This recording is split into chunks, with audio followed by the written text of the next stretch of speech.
good morning. I want to welcome everyone to our presentation, Connie, Mack, Thomas Edison, and Spring Training in Fort Myers. Again, I'd like to formally reintroduce myself. My name is Matt Andres. I am one of the curators over at the Edison Ford Winter Estates.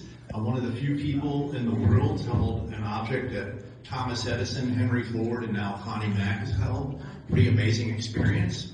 I'm joined by my esteemed colleague, Shaffer, who is our program director, as well as our museum manager and a baseball historian and expert. So if you have any difficult questions, she's the person to approach.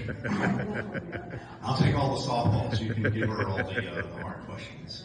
So just to kind of give you a brief summary or synopsis of our site, we have 22 acres of lush tropical gardens. We have a 15,000 square foot museum facility. We have over 15,000 three-dimensional items in our collection, close to 10,000 archival documents. We have 11 historic structures, 9 of which are listed on the National Register of Historic Places in America. And to my knowledge, we are the only historic site in the state of Florida that has National Chemical Landmark designation because of the Edison Rubber Lab that we have on our site. So if you've not been out there, I highly encourage you to come out and check it out. Really awesome place to visit. And just really an extreme privilege and honor to be able to work there. So our presentation title essentially derives from our exhibit that we have on site called Fanatics, Thomas Edison, Connie Mack, and Spring Training in Fort Myers. Now, this whole idea really began with being approached by the Mack family and their extended relatives, the Nolan family. So primarily the former United States Senator Connie Mack III, who was the grandson of Connie Mack, and they had over 100 heirlooms and items belonging to their grandfather, Connie Mack, so they wanted to do something with baseball. So we were a little perplexed at first how we would incorporate it into our mission statement, but we found out obviously he did have a relationship with Thomas Edison, so what we were able to do, take this nascent idea and through sort of several or multiple iterations of the exhibit development process, really transform it into a 900 square foot large time capsule that really details various aspects of Connie Mack's career and facets of his career, especially his time in Fort Myers and his relationship and connection with Thomas Edison. So we have a pretty sizable eclectic collection of 151 different artifacts, sort of interspersed throughout the exhibit space itself. And it really, it's a pretty amazing collection. So we have items that are personal mementos of Connie Mack's. We have items from Goodwill Mission from Japan in 1934, autographed baseballs, one of those being from the first group of Hall of Famers that were inducted into the Hall of Fame. Connie Mack himself was inducted in 1937, but didn't actually host the actual ceremony until 1939, so we have that baseball on display. We have all sorts of different items, and my favorite, of course, being the picture of Connie Mack clowning around with the Three Stooges, so that is my favorite. That's on display as well. So pretty amazing collection. So I wanted to start off really by kind of offering you a brief summary and background of our city, Fort Myers, the city of palms in the 19th century. So really it starts in the latter stages of the Second Seminole Indian Wars. So around 1841, the U.S. Army comes down and they build a fort called Fort Delaney, which is close to Punta Rasa, which is next to Sanibel Island. And it's unfortunate they selected this site, and it was supposed to be a supply depot to support the United States Army. Unfortunately, in October 1841, there was a catastrophic hurricane and it destroys the fort. So the United States Army is undeterred. They decide to travel about 14 to 15 miles up the Kusatchee River, and they rebuild the fort. and it's basically modern day downtown Fort Myers. They call it Fort Harvey. Well, after the war ends in 1842, that Fort Harvey, is destroyed by the Seminoles that come and they burn it down. However, the United States Army comes back. 1850, there's a Major Samuel Ridgely. He builds a fort. They name it Fort Myers after Captain Abraham Myers. Was a Department of Florida. He's a quartermaster. He's also the son-in-law of Major General David Twiggs, based out of modern-day Tampa. Now, he later serves as the Quartermaster General of the Confederacy with the actual rank of a colonel. What's highly ironic is the fact that Fort Myers during the Civil War is occupied by Union soldiers. Okay, yet he is the Quartermaster General of the Confederacy. He never sets foot in his namesake. So after the Civil War, this community really slowly starts to transform into a farming community as well as a cattle town. So you have a lot of pineapple plantations along the indolent waters of the Caloosahatchee River. And you have roughly about 300 some odd individuals, and what they're doing is herding cattle from the interior portion of our state down these main arteries towards the coastline where they had holding pens and would export cattle to places like Havana, Cuba, and Key West in exchange for Spanish gold and commodities such as sugar. So a pretty lucrative trade. And so by the 1880s, it starts to sort of transform a little bit again. At this point, it starts to be sort of a sports community. A lot of sportsmen and fishermen come down and are actually fishing for the Silver King of Southwest Florida, which, of course, is the tarpon. This happens to draw Thomas Edison's attention. So here you have one of the most prolific inventors and businessmen the world has ever seen.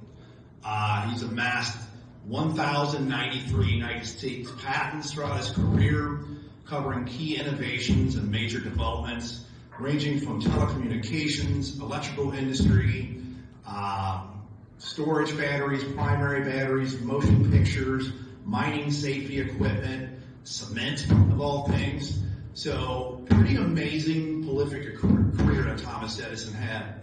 Now, at this point, at this juncture in his life, this is around 1884, 1885. He's under a tremendous amount of stress. He lost his very first wife, Mary Stillwell.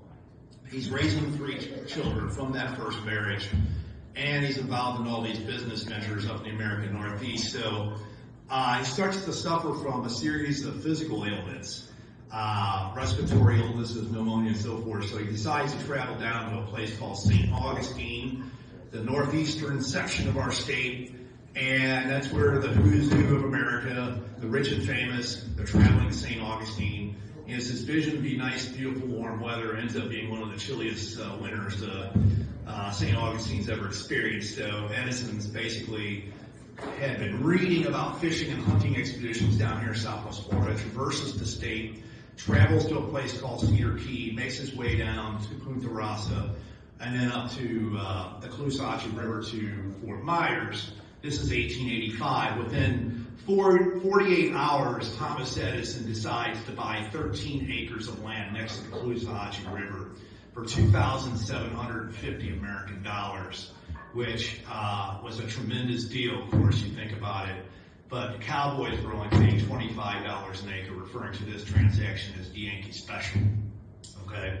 So basically purchases 13 acres of land. He builds a winter home for himself, a winter home for his business partner, Ezra Gilliland, and of course a laboratory as well. And a lot of times Thomas Edison is not credited with the development of the first modern research laboratory, industrial research laboratory in the United States. He had one here in Fort Myers. So by the time he arrives, ladies and gentlemen, he's world renowned. He has already created the tinfoil phonograph as the first person to record and reproduce the human voice, the first practical incandescent light bulb for home use, and the first electrical distribution and generation system in America. So again, a household name at this point. So he is Fort Myers' first mega superstar celebrity in Fort Myers. Now, he meets a young lady up there in the Boston area, attending a ladies' finishing school. Her name was Mina Miller. He marries her in Akron, Ohio, where she was born February 24, 1886. He travels down here to Fort Myers in March of 1886 on his honeymoon. He does return in 1887, does not return for a while. Returns in 1901, and from 1901 to 1931, he spends 24 out of 30 winters down here in Fort Myers. Normally about 4 to 12 weeks a year. However, from 1927 to 1931, he spends nearly 6 months, arriving in January and departing in June. And so he also entices the second major superstar celebrity to buy a house down here, and that's Henry Ford. Now, the third mega superstar celebrity, Connie Mack, their trajectories, their paths will collide during the 1920s. So that brings us to, this is Mina Miller, by the way. That brings us to Connie Mack, okay? He is Fort Myers' third mega superstar celebrity. So he's a regal-looking man. He has the sort of the iconic starched high-collared shirts, the suits. He's wearing a bowler's cap, which of course the derby, a straw skimmer's hat, or a fedora. He's normally clutching a program in the dugout, waving it around, positioning his men on the field to play in certain positions, of course. He's known for his calm demeanor, his quiet dignity, his integrity, his leadership skills, and of course he has this uncanny ability to really nurture young talent and transform that talent really into superstars in the game of baseball. It's pretty amazing. He really commands the respect of his own ball players as well as opponents. And here is a man that really sort of experienced the highest of highs, sort of the zenith of the Major League Baseball world, and really the lowest of lows, the abyss of the Major League Baseball world. He had 3,731 total wins as a manager, 50 years. The next closest manager is Tony La Russa, 2,884, so it was 847 more wins to Tony La Russa. But he also has 3,948 losses. Tony La Russa's second with 2,499, so it was 1,449 more losses than Tony La Russa. He managed a staggering 7,755 games. He won 9 American League championships and pennants and 5 World Series championships. Pretty amazing career. So he was born Cornelius McGillicuddy, December 22nd, 1862 in East Brookfield, Massachusetts. He's named after his Irish grandfather, Cornelius, but the nickname for Cornelius was Connie. So he took the name Connie. Now, a lot of times, his parents were Irish immigrants, so a lot of times the Americans, they would see the first 2 letters of the surname of the Irish immigrants, MC whatever, and then they would start to give them sort of this derogatory nickname, either Mick or Mack. Connie Mack, however, embraces the name Mack, and he never officially changes his name, but he calls himself, he goes by the name Connie Mack. Now, his father, prior to the American Civil War, was a wheelwright, okay, creating wheels and stuff in wagons. He served in the 51st Massachusetts Infantry during the Civil War. This is his father. Because of a lot of physical ailments and, of course, a lot of things that our American soldiers saw during the Civil War, he then becomes, unfortunately, an alcoholic after the war, and it really affects Connie Mack. One of the reasons why he hates alcohol. His father dies when he's a very young boy, and he has a very sort of quick childhood. Grows up very, very quickly. As a child, he's working in the flour mills, he's working in the shoe factories, he's working on local farms, just to raise money and help support the family financially. Now, he quits school at the age of 14, so he has an equivalent of about 7th or 8th grade education.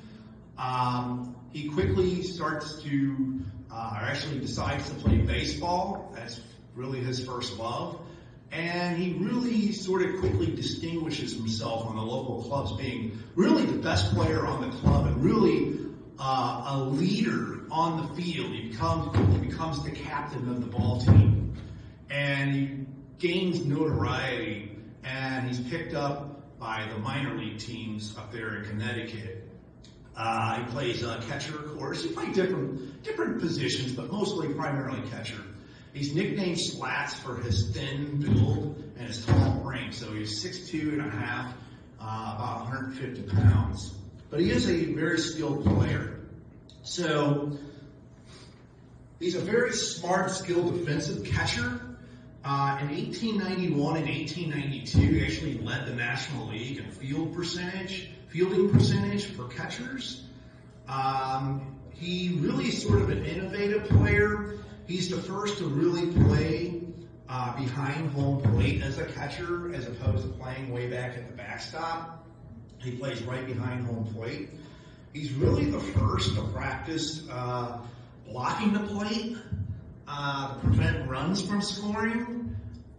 And he really had this ability to emulate the sound of a foul tip and really trick umpires into calling outs, even though they had not tipped the ball. They thought they had tipped the ball, and they were calling the batters out. In fact, he was so good at doing this that they actually had to amend the rules and make it where you had to have at least 2 strikes. If you foul tipped and the catcher caught it, you were out. Prior to that, or before that, you could not be called out. He also developed the ability to lightly brush and tip baseball bats as the batter was swinging the bat to throw them off. And he also, of course, mastered the art of distracting chatter, which AKA today we call trash talking. It was never vulgar by any means, never used obscenities, never was mean-spirited, but if you had a weakness, he could find it, okay? And he could distract you with talk, so you were not paying attention. Even though he was a highly skilled defensive catcher, he was really an anemic sort of offensive player. He was not that great of a batter. His career stats as a batter, basically had a career average of 245, which is not that great. He had 5 total home runs. Of course, you're playing in the dead ball era. He had 265 career RBIs, runs batted in. He had 659 career base hits as well. So, not a very prolific batter, but a very good defensive player nonetheless. So he spent 11 years in the major leagues. He was purchased by the Washington Nationals in 1886, part of a 3-player deal. They paid $3,500, which is equivalent to about $118,000 today. Played his first major league game September 11th, 1886 in Washington, defeating the Philadelphia Phillies at that point. He does visit Florida during spring training for the very first time. He travels with the Washington Nationals in 1888 to Jacksonville, and he is quoted as saying, basically, he was one of 4 players that was reasonably sober by the time they arrived at Jacksonville. So a lot of hard drinkers in the earliest days and earliest stages of baseball. In fact, baseball players at that point were not looked upon as being like the cream of the crop of society. In fact, they were denied their stay at the hotel. The local hotel actually had to go to the boarding house with the promise that they would not mingle with any of the guests that were there or eat with any of the guests that were there. Very, very strict. Keep them in line, of course. So later, he gets his first experience as a manager, as a player manager for the Pittsburgh Ball Club, that eventually becomes the Pittsburgh Pirates, of course. Connie Mack was greatly injured in 1893 by Herman Long of the Boston Beaneaters. How do you like that name, Boston Beaneaters? And that really sort of really ended any playing days that he had. He continued to play, but he was never the same player after having this severe injury. He was blocking home plate, Herman Long coming home, and he hits him with this metal cleats right around the ankles and the calves and severely injures Connie Mack So Connie Mack was never the same ball player. Was never as fast as he once was. He was actually a pretty proficient base stealer in his day prior to this injury. And he was a little skittish, a little hesitant after that as well. So he had a pretty mediocre sort of tenure with the Pittsburgh Pirates. He gets fired in 1896. He moves on to the Western League, which is a minor league baseball league, and he becomes the player manager of the Milwaukee Brewers at this point. We're a minor league team with the Western League. And the best thing, even though he was a pretty good manager, he finished like second like 3 times, third place 1 time, he befriends Ban Johnson. Now, Ban Johnson had started out as a sports reporter for the Cincinnati Commercial Gazette. And he essentially, he despises John Brush, who is the owner of the Cincinnati Red Leggings, okay? And you have Ban Johnson. Now, he's highly educated, he's sagacious, he's principled, he's ethical, okay? And he believes that John Brush is putting profit above the integrity of the sport, baseball, okay? That might sound familiar with some of the more modern owners we have today, of course. So he decides to become the president of the Western League after being encouraged by the manager of the Red Leggings, Comiskey. So he becomes the overall president of Western League. He befriends Connie Mack. He trusts Connie Mack. He respects Connie Mack. And in 1900, he declares that we're going to change the name from the Western League to the American League. And then in 1901, he decides, okay, we're a major league now. We're no longer minor league. And so it becomes the junior circuit to the National League. Now, Ban Johnson does not like the National League. He believes it's devolved into mayhem. He believes that it has all sorts of problems with various vices, including gambling, drinking. You have the fact that a lot of the players are using vulgarities, obscenities, cursing during the ball games. He decides, we're going to get rid of all this, and we're going to make a family-friendly league called the American League. Ends up being very, very popular.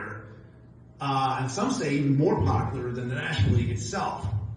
So he decides to ask Connie Mack to form a franchise in Philadelphia. Now, Connie Mack is not from Philadelphia, doesn't know anything about Philadelphia, but he makes a brilliant move, okay? I have to find somebody.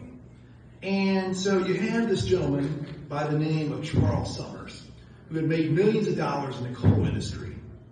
And he becomes what they call, his nickname is the Angel of the American League, okay?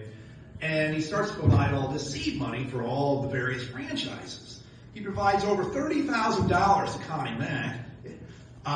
Granted, he can find a partner. And $30,000 some odd dollars at that point, it's like almost $1 million today, right?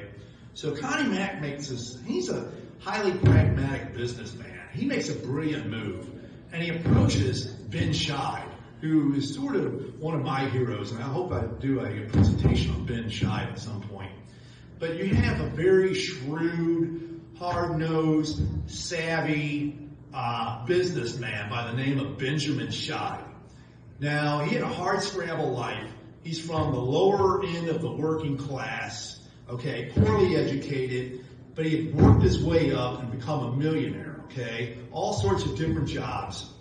And he befriends one of the first superstars in the National League, or in baseball, Al Reach, okay, who also had a sports equipment manufacturing company. Now, Ben Scheid, with his family, had also, of course, had been making baseballs, manufacturing baseballs. And so he allies himself with Al Reach, and by the 1890s, they're producing 1.3 million baseballs a year. They're producing 100,000 baseball bats a year. He has a workforce over 1,000 individuals, and he's known as the Edison of baseball. He's the one that helps really make the standardized sort of uniform modern baseball with the stitching. He decides him and his nephew Daniel Shive, 116 stitches, very standardized. He's the one that creates the automated baseball stitching machines, and it's Benjamin Shive who creates the cork center baseball that they begin to use on the World Series in 1910 and 1911. And that's really the latter stages of the dead ball era leading into the live ball era, okay, because Benjamin Shive. So they have really a beautiful working relationship, really the yin and the yang of that franchise in Philadelphia there. Great working relationship. They really make a formidable force, a juggernaut in the American League. They win the American League pennant in 1902 prior to the World Series with the National League. They won it again in 1905. And then Connie Mack, by the way, they call the tall tactician that you see right here. I won't read it all, but he creates his first dynasty. And in 1910, he defeats the Chicago Cubs 4-1, effectively ending the Chicago Cubs dynasty. It's almost bizarre that I actually say that. But they had really a short dynasty in 1907, 1908 to go to the World Series in 1910. He defeats his arch nemesis, John McGraw, and the New York Giants 4-2 in 1911. He defeats them again 4-1 in 1913. And then in 1914, he loses to the Miracle Boston Braves. Now, they come out of nowhere. They're from a last place team in July and August. They come out of nowhere. They win the National League pennant, and they defeat the defending champions, Philadelphia A's, 4-0 in 1914. This is one of the few times in Connie Mack's career that he is livid. He's enraged with his ball club. He accuses them of quitting on him. And he begins to dismantle his first dynasty. And by the way, the first dynasty is led by the $100,000 infield, which is a little over $3 million today. It's led by Stuffy McInnes, first baseman, Frank Home Run Baker, third baseman, gets that name, of course, with 2 game-winning home runs in 1911 against the Giants. You have Jack Berry, and then Connie Mack's favorite player, Eddie Collins, of course, second baseman, Hall of Famer. And so, a couple things. He begins to dismantle the ball club because, one, we're in a deep recession in 1914. The national unemployment rate is around 11% at this point. We have a new nascent third professional league called the Federal League. They're pulling ball players away from the National League and American League and enticing these ball players with more bigger contracts, more money, and the fact that Connie Mack can't afford to pay these players this amount of money anymore, and it dismantles them. So they go from the kings of baseball. I mean, they're annihilating their competition. 488 wins over 4 years. It's like 98 wins a year, and they essentially become the court jesters of the American League. So for 10 years, they lose 963 games, averaging 96 losses a year. And they're just like a joke, essentially, from 1915 to 1924. In fact, in 1916, they lose 117 ball games. Pretty abysmal showing, of course. So Connie Mack makes this sort of code of conduct after the 1916 ball season here. And I can put that back up on the big screen after the program here if you're interested in reading that. So we're going to move along here to spring training. Now, Connie Mack, the first time he actually arrives in Fort Myers was in 1914. So there's a place called Terry Park. Starts out in 1906 as a cow pasture. And by 1908, it's Tootie McGregor, her husband, who create like this country club and golf club out there about a mile and a half east of Fort Myers. And in 1914, they enticed the minor league ball club, the Louisville Colonels of the American Association, to come down and have their spring training here in Fort Myers in 1914. So the St. Louis Browns did come down and play them. They split the series. And they invite the Philadelphia Athletics, who are training up in Jacksonville. So they make like a 12 or 13-hour trek from Jacksonville to come down here. They are the defending world champions, Philadelphia Athletics, and they get swept by the Louisville Colonels of the American Association Minor League Ball Club. Okay, That's his first taste of Fort Myers. Now, we move on to December 1923. Connie Mack, of course, losing ball club year after year after year for the last 9 seasons. And there's a gentleman by the name of Richard Dick Richards, who is the owner of the Royal Palm Pharmacy in Fort Myers, who's also the president of the Kiwanis Club here in Fort Myers. And Fort Myers at this point, at this juncture, we're a second-tier city, roughly about 2,000 people living here. And Mr. Dick Richards decides, I'm going to entice a Major League Ball Club to come down here and have their spring trainings. This is going to be great publicity. We'll have all sorts of national sports writers down here. And he takes it upon himself to begin to distribute, disseminate all of these letters to all these Major League Baseball clubs. A couple of them come down and they call this place Fort Wilderness. They don't want anything to do with Fort Myers. He actually takes it upon himself to travel to Philadelphia and meet with Connie Mack personally in December 1923. Connie Mack at this point says, hey, I'm under a contractual agreement with the city of Montgomery, Alabama, and everything's all good, hunky-dory. Secretly, he is not satisfied with Montgomery, Alabama. One, he does not like the amenities and the facilities. 2, he doesn't like the cold weather up there. And 3, there's a lack of legitimate competition. In fact, at some points, he's playing college ball teams. And I think even at one point, they even played a high school club. So it's not getting the men prepared for the season. So unbeknownst to Mr. Dick Richards, Connie Mack arrives January 20th, 1924. Unbeknownst to Mr. Richards, and he shows up January 21st, 1924 at the Royal Pharmacy. And so he almost fainted, I think, at this point. And so Dick Richards takes him around town, shows him the open field over there, Terry Park, and Connie Mack really likes the weather conditions. It's warm as a June summer day. And he likes the fact that there isn't a lot of unwholesome sort of distractions for his ball club, okay? Meaning there isn't a lot of booze, and there isn't a lot of gambling, there are a lot of nightclubs and that type of thing. He likes that. And so he decides, I'm going to bring my ball club down here. And so he meets with the Kiwanis Club, and they have a negotiation upstairs at the Royal Palm Pharmacy. And he tells the Kiwanis Club, for basically $20,000, I will bring the Philadelphia Athletics here, and we'll start to have our spring training here starting next year. And so they agree to this, and $20,000 in 1924 is basically $366,000 today.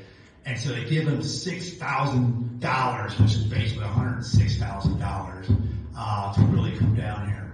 So they come down in 1925.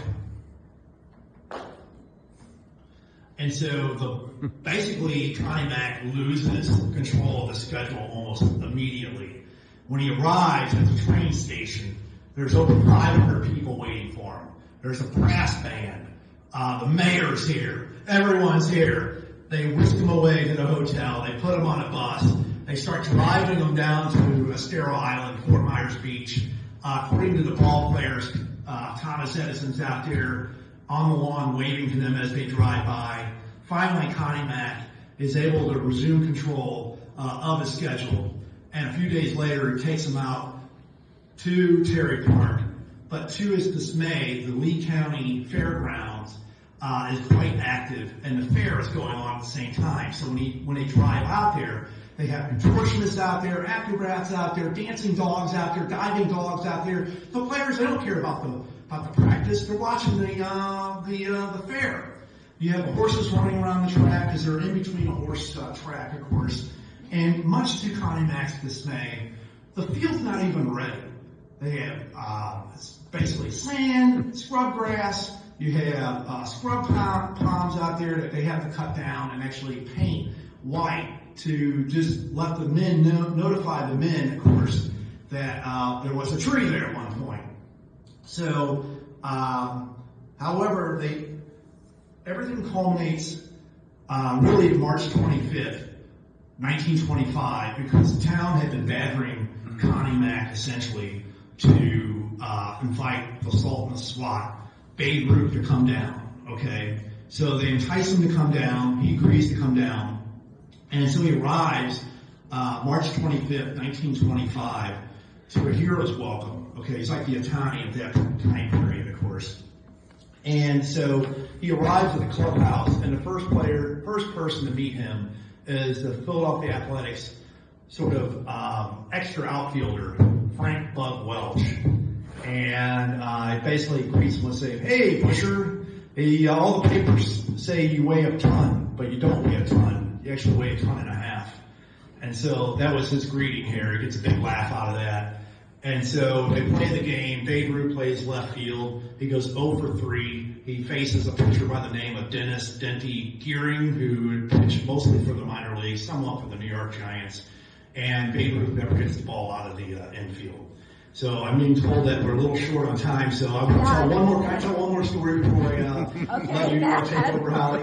I'm sorry. So Holly wants to get up here and talk as well. So in 1926, they come back, and at this point, they're greeted again at the train station. There's hundreds of people there. There's a gentleman by the name of Billy Clark, who happened to be an ex-prize fighter up in Philadelphia, who owns an elephant. Literally owns an elephant that's at the train station, and it has a banner that says, "Welcome, champions of 1926." Never even haven't even thrown a first pitch. They're already the champions of 1926. And so Connie Mack at this point knows he can't go out there right away because the Lee County Fair is going on. And so a couple days later they go to Terry Park, and the elephant is actually eating all the grass, the freshly laid grass that they had put in prior to their arrival here at Fort Myers. They're taking batting practice, shagging fly balls with an elephant in center field. Line drive ricocheting off the elephant. Finally, Kid Gleason, who is one of the coaches at this point with Connie Mack, has had enough. Connie Mack goes out there, Kid Gleason, and they yell out to Billy Clark, "Hey, Billy, get your French poodle out of here, will you?" And they whistle, and the elephant goes running off, of course. A couple days later, you have world famous inventor Thomas Edison. He arrives February 24th, 1926. He takes batting practice from Kid Gleason, introduces himself to Connie Mack, of course. And with that, I will turn this over to Holly, who wants to speak about the rest of spring training here, as well as the second dynasty. Thank you.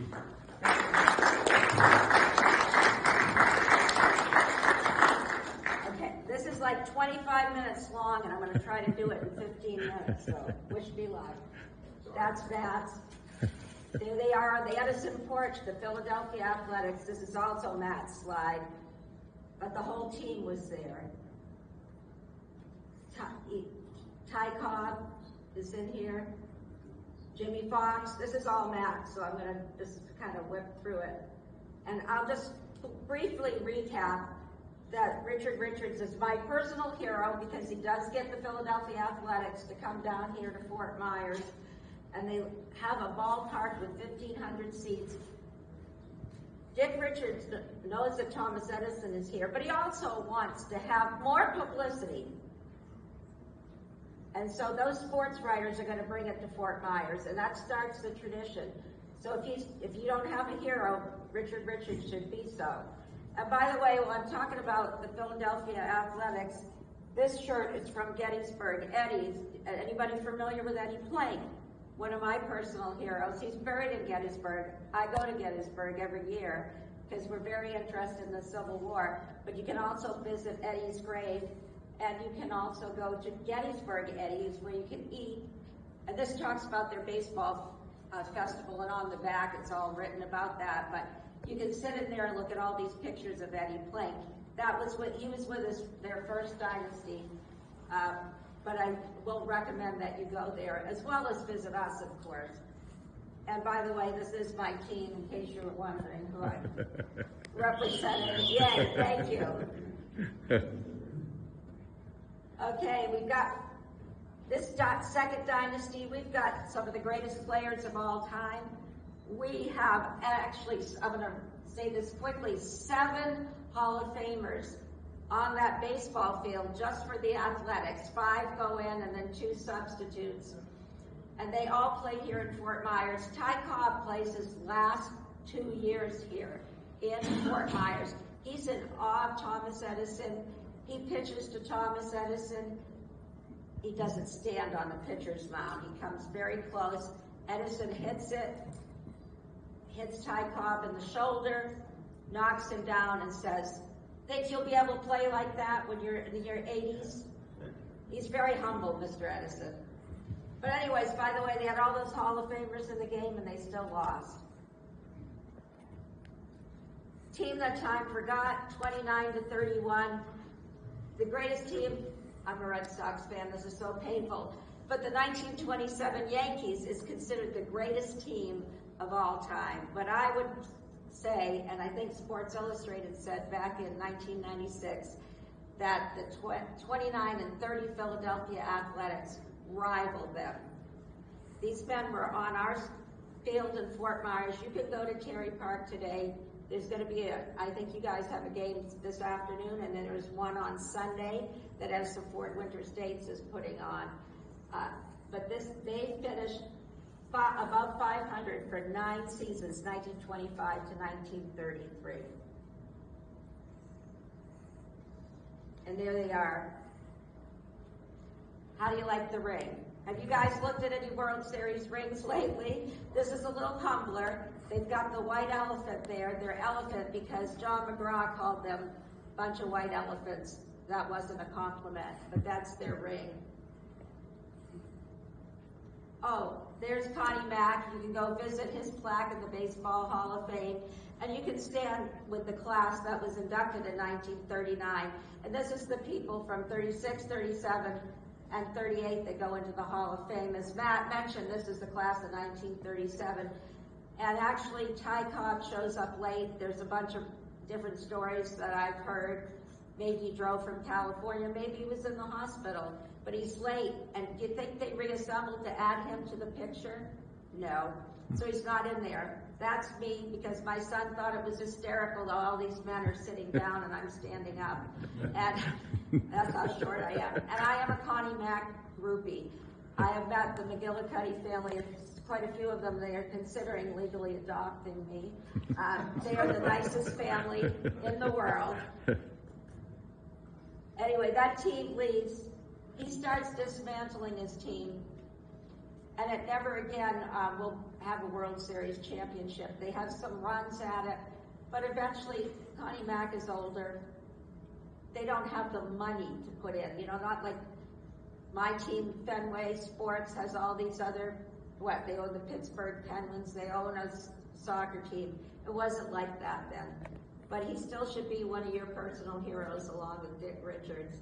So in 1940 to 1941, we have the Cleveland Indians. You recognize Bob Feller here, correct? And they were in New Orleans. And the Giants were leaving Baton Rouge, and they wanted them to be nearby. But actually, when you're in Fort Myers, you're still not really close to anyone else, but it's better than it was. And Cleveland wanted $5,000 to come here. Remember, the Athletics get $6,000, and they get 50% of the local gate. Now, I've read newspaper clippings that said 1942, they were trying, the Kiwanis, to get them to stay. And then I couldn't find a newspaper clipping that said what happened. But since they're only here 2 years, we're assuming that $5,000 didn't get raised. But they were here for those 2 years, and they went from 7th to 2nd. And you know what? If they had stayed longer, we know they would have won a World Series, right? Because we're lucky. And the next year they go to Clearwater, and then the world changes because we have World War II. And from 1943 to 1945, the train lines were moving troops around the country, and so they were not allowed to play in that warmer climate. They had to find training sites north of the Ohio River and the Potomac and east of the Mississippi. The St. Louis Cardinals and the St. Louis Browns were the exceptions. So there's a lot of teams playing up in Indiana and other cold places. The Red Sox played in various places in Boston at that time, but the world changed. But the thing happens after World War II is that there's much more, it becomes a regular spring training schedule with things planned instead of willy-nilly and people going wherever they felt like. In fact, I didn't mention, but when the athletics leave, the next year they're in Mexico, because his son convinced him that would be a great idea, but they really didn't have anybody to play. Excuse me. So we wait a long time. There had been a fire by this time, and so they had to rebuild the stadium. And they do it for a deal. They do it for $80,000. So you guys know there's not any glamorous facilities, clubhouses, you know, all the things that are, except for the one that was left there from years ago when they tried to make that country club, and it had all kinds of issues. So it was very humble, but it's rebuilt. And if you look, you see up at the very top there, that little structure on the top, that's where the press box, and they had to climb up there by a ladder. I have a fear of heights, so that would have ended my career right there. But we were very lucky, because you know the Athletics won 2 World Series. Well, here's what happens for the Pittsburgh Pirates. It's all because they came to Fort Myers, of course. They win the World Series in 1960 when Bill Mazeroski has a walk-off home run. They are still training in Fort Myers, remember. It's a great moment. I think you might know that they beat the New York Yankees that year. And players that were in Fort Myers that today are in the Hall of Fame. One of my heroes, Roberto Clemente, Bill Mazeroski, Willie Stargell. There's all kinds of talks about whether or not this photograph was manipulated, but apparently it was found in some trash by the Pittsburgh Post-Gazette. They're negatives. There's Roberto Clemente with Angel Wings. That's at Terry Park. He spent 14 years there. He's not allowed to stay with his team. He has to stay at, they get to stay at the Bradford Hotel. Excuse me. He stays in a private home with Etta Powell in Dunbar. He was a hero in Puerto Rico, but he faced massive discrimination in Fort Myers, and he dies on a humanitarian mission on December 31st, 1972. There had been an earthquake in Guatemala. He gets finds a pilot. He has a plane. The plane is not suitable. The pilot doesn't even know what he's doing. And almost immediately after takeoff, excuse me, the plane goes down.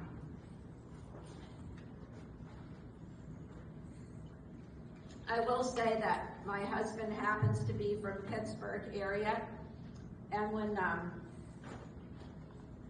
opening day at Three Rivers Stadium, his band was on the field. This is one of his thrills of his life, and he was right next to Roberto Clemente. They are going to leave Fort Myers, and they went to Bradenton in 1969, and they still play there today. Who do we have next? This is the Kansas City Royals. The CEO of Edison Ford Winter Estates, by the way, his brother was a trainer for the Kansas City Royals, so the couple of the pictures that I show, those are his personal pictures. They actually, by this time, have an AstroTurf infield. And they want to stay in Fort Myers. They're here 19 years. Terry Park is getting a little long in the tooth. And Fort Myers and Lee County, for some reason, refused to build a new baseball complex for them. So when they leave, they go to boardwalks and baseball, a winning combination in Haines City. It lasts for 4 years. They stay there much longer.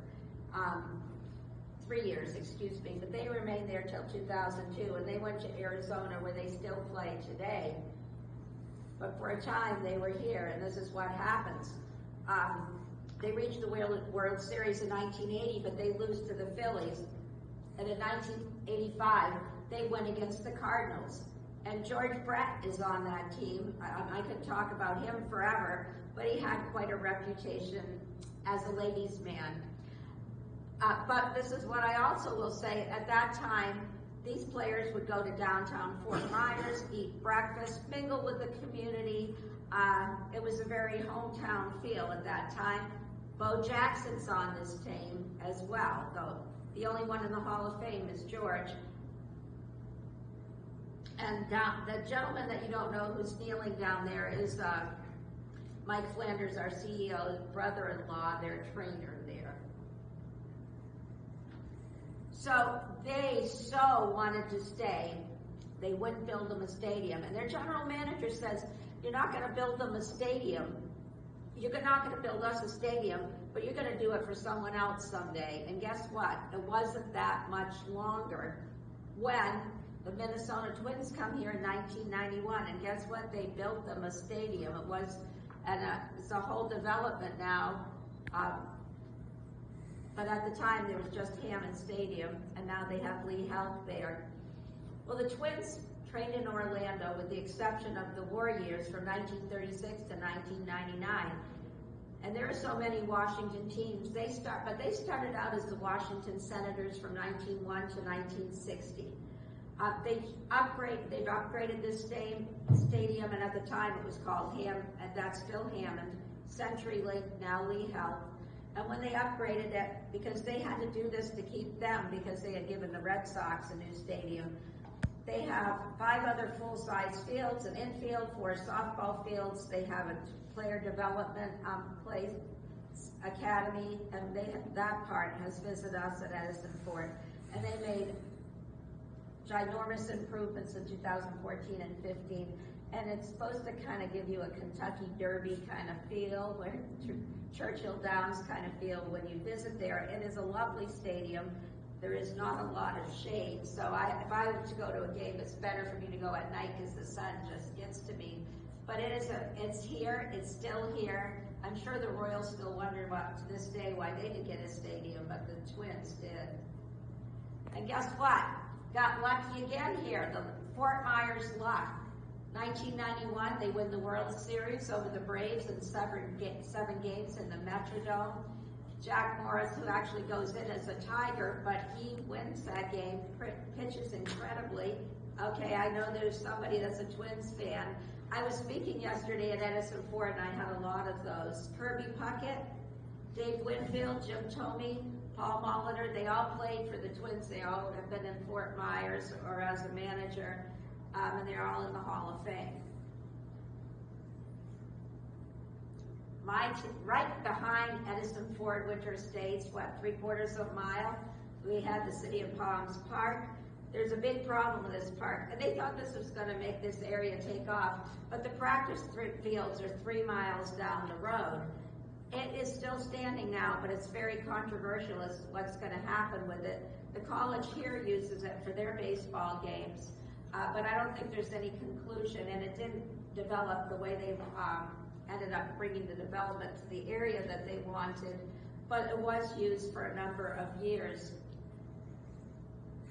And I thought they were going to leave and go to Sarasota, the Red Sox, if they didn't get a new stadium. So that's when I told my husband, because we moved here in 2005, that we would be moving to Sarasota with the Red Sox. And fortunately, they stayed. But you could have seen Nomar Garciaparra, Daisuke Matsuzaka, the Japanese press. There were so many reporters following him around. The great Johnny Pesky, a great player for the Red Sox, good friend of Ted Williams, would still be there every year, helping the players. Manny Ramirez, who did the strangest things like going inside the Green Monster. Pedro, Ricky Henderson, Dennis Eckersley, John Smoltz, David Ortiz. They're all in the Hall of Fame, a few of them at least, and some of them went in as the Red Sox. So they do get their new stadium, which I'm happy about, though I loved City of Palms. In 2012, that they got JetBlue, and I took this a few years ago at a game. They've had some great players. Mookie Betts, my heart was broken. He's with the Dodgers. Ortiz. My son surprised me with a trip to the Baseball Hall of Fame induction, so I got to see Ortiz go in.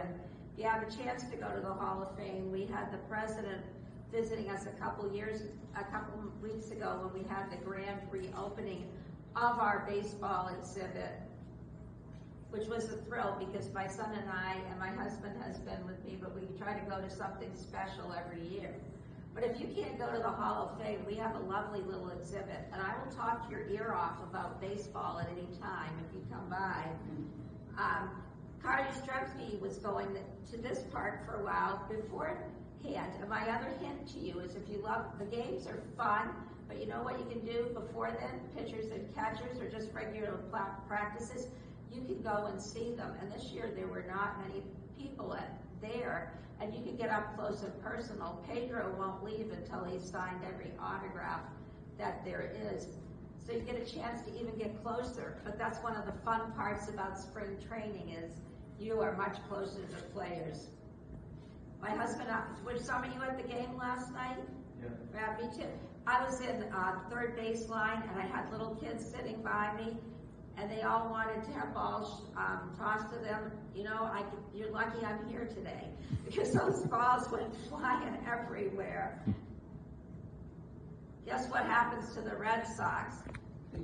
They're very lucky. Well, not lately, but then, after 86 years, we've got 2 titles won when they were at City of Palms, 2004, 2007, JetBlue 2013, 2018. They didn't take place there, but we know the Fort Myers luck rubbed off. Did I cry? Sure I did. Here's what I want to tell you about Fort Myers. Now, I will be honest in that St. Pete has the most World Series champions, but they are not an active spring training site anymore, though last year for a little bit they were for the Rays when their spring training site was heavily damaged. But we are tied today with Tampa as an active site, because we've had 9 World Series championships from 6 teams. We've had 99 years since spring training began in Fort Myers and 81 seasons of spring training baseball.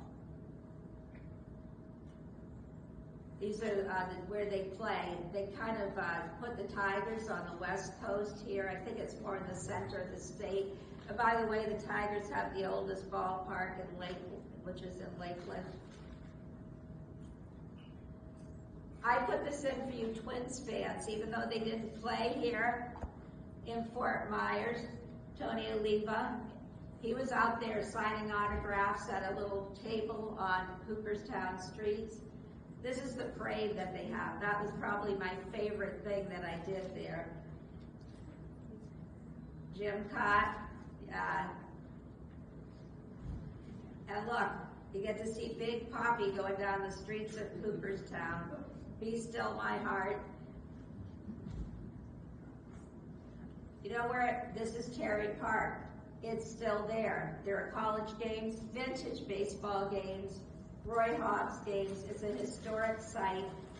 In addition to Richard Richards, I should say that Dr. Marshall Terry, who married Judy McGregor, who was Thomas Edison's neighbor, they have donated the clubhouse, and they donated the field, and that's where it all started. And Mack put this quote in, but I'll read it for him. "Humanity is the keystone that holds nations and men together," Mack once said. "When that collapses, the whole structure crumbles.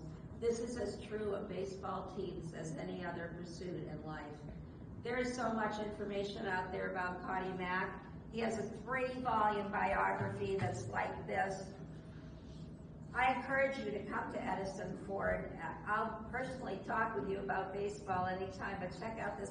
It's a little exhibit, but it's mighty powerful. Focuses on the athletics, but we have every team that was in Fort Myers represented. And you get to look at my Johnny Damon jersey in there. And this is there's Pedro. You can see I was very close to him. It didn't come out as nice as I wanted. My husband and I at a game. And them practicing, before the season began. Oh, the other thing, Louis Tion, who should be in the Hall of Fame, one of the greatest pitchers of all time, is out there. Yes, and thank you, I agree. And then if you go to Fenway, and there's a little place out there, El Tiante, and a lot of times he's sitting out there, and he will sign autographs, so let you have your picture taken with him. Anyways, here you go. People ask me what I do in winter when there's no baseball. I'll tell you what I do.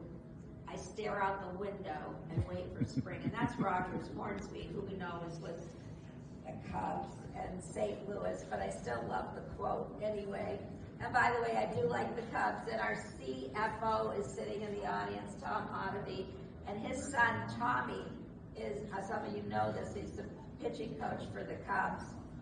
And supposedly, I'm gonna get to go to there for the first time and see them play.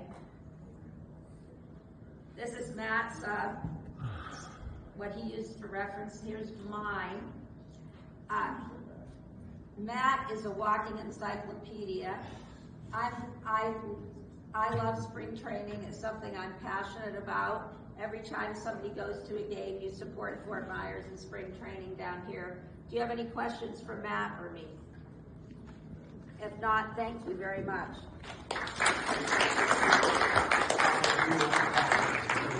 So much time. That's all right, Matt. I do have, Matt, you're passionate, and I'm going to give this remote back. Thank you.